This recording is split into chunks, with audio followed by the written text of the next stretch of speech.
সর্বশেষ 15ই অক্টোবর আমরা যখন আলোচনা করেছি সেখানে সবাই ছিলেন, এনসিপির প্রতিনিধিরাও ছিলেন, জামাত ইসলামী, বিএনপি এবং 30টি রাজনৈতিক দল, আমরা গণতন্ত্র মঞ্চ সহ। সেখানে সবাই শেষ পর্যন্ত এই জায়গায় এসছে যে সনদটা নোট অফ ডিসেন্ট সহই যাবে এবং তার ভিত্তিতেই হ্যাঁ না হবে। এখন স্বাক্ষর করার পরে বাস্তবায়নের যে পদ্ধতি, সেখানে এসে যখন সুপারিশ করলো ঐকমত্য কমিশন, তারা নোট অফ ডিসেন্ট এবং নোট অফ ডিসেন্ট কীভাবে মীমাংসা হবে সে অংশটা বাদ রেখে আদেশে আমরা দেখলাম এই সনদকে উল্লেখ করা হয়েছে। এটা তারা তো করতে পারেন না, পারেন কি? কোনোভাবেই কি এটা গ্রহণ করা সম্ভব?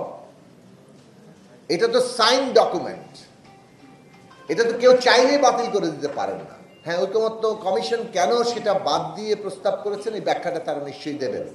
এটা কি তাদের নিজেদের প্রস্তাব? সরকারের কাছে তারা প্রস্তাব করছেন যে কোনো নোট অফ ডিসেন্ট থাকার প্রয়োজন নাই? ঐকমত্য কমিশন আদৌ এটা করতে পারেন কিনা সেটা একটা গুরুতর প্রশ্ন। কারণ ঐকমত্য কমিশন নিজস্ব মতামত দেওয়ার জন্যে এইখানে যদি তারা এইভাবে সিদ্ধান্তমূলক জায়গায় যান, তাহলে তো আসলে রাজনৈতিক দলগুলোর সাথে আলোচনাটার কোনো কার্যকারিতা থাকে না। এখন আমরা কি এই যে নোট অফ ডিসেন্ট, আমাদের দলের পক্ষ থেকে প্রায় নোট অফ ডিসেন্ট নাই বললেই চলে, আমরা কিন্তু পুরোটার সাথে একমত। কিন্তু আমরা জানি যে অনেকগুলো দল নোট অফ ডিসেন্ট দিয়েছে এবং এর মধ্যে বিএনপির মতো দেশের অন্যতম প্রধান কিংবা বড় রাজনৈতিক দল, তাদেরই নোট অফ ডিসেন্ট বেশি। এখন আমরা নোট অফ ডিসেন্ট চাইনি বলে, দেইনি বলে, আমরা এইগুলো সবগুলো দাবির সাথে একমত বলে আমরা অন্য কারো অধিকার কেড়ে নিতে পারি? পারি না। এটা তো গণতন্ত্রের মধ্যে এটা চলে না। এইটা আমাদের মানতে হবে যে এই যে 5ই আগস্টের গণ অভ্যুত্থান, এটা একটা সম্মিলিত অভ্যুত্থান। এই অভ্যুত্থানের মধ্য দিয়ে আমরা সবাই মিলে একটা আকাঙ্ক্ষা তৈরি করেছি যে রাষ্ট্রটা বদলাবো, কিন্তু সেখানে তো দল আছে, সেখানে মতপার্থক্য আছে। একটা কোনো রাজনৈতিক দল নির্ধারকভাবে সমস্ত রাষ্ট্র শক্তির উপরে, রাজনীতির উপরে কর্তৃত্ব কায়েম করেনি। রাষ্ট্রশক্তি এবং রাজনীতির উপরে একটা নির্ধারক দল কর্তৃত্ব কায়েম না করলে আপনি এককভাবে সিদ্ধান্ত গ্রহণ করতে পারেন না, চাপিয়েও দিতে পারেন না। কোনো অবস্থাতে চাপিয়ে যদি দেয়ও কোনো কোনো বৈপ্লবিক সংগ্রামে, শেষ পর্যন্ত সেটা টেকে কিনা সেটা একটা আলাদা প্রশ্ন। কিন্তু যে অবস্থায় আমরা ছিলাম, এটা তখন আলোচনা হতে পারত 5 থেকে 8 তারিখের মধ্যে।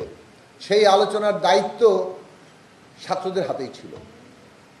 রাজনৈতিক দলগুলো সিদ্ধান্ত নিয়ে ছাত্রদের হাতে দিয়েছিল এবং তাদের দায়িত্ব ছিল সকলের সাথে কথা বলার।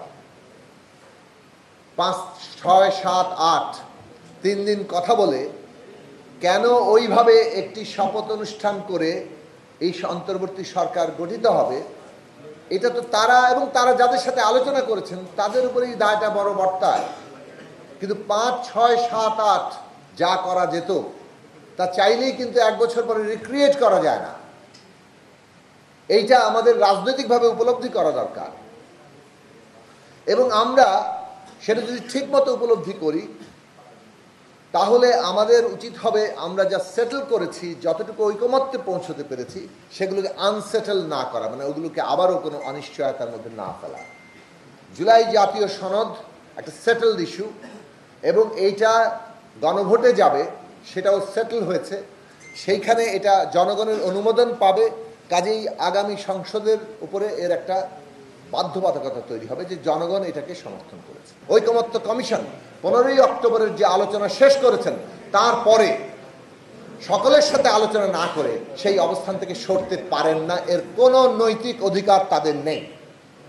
যা ইচ্ছা তাই করা ঠিক হবে না, এটা আমরাও পরিষ্কারভাবে মনে করি।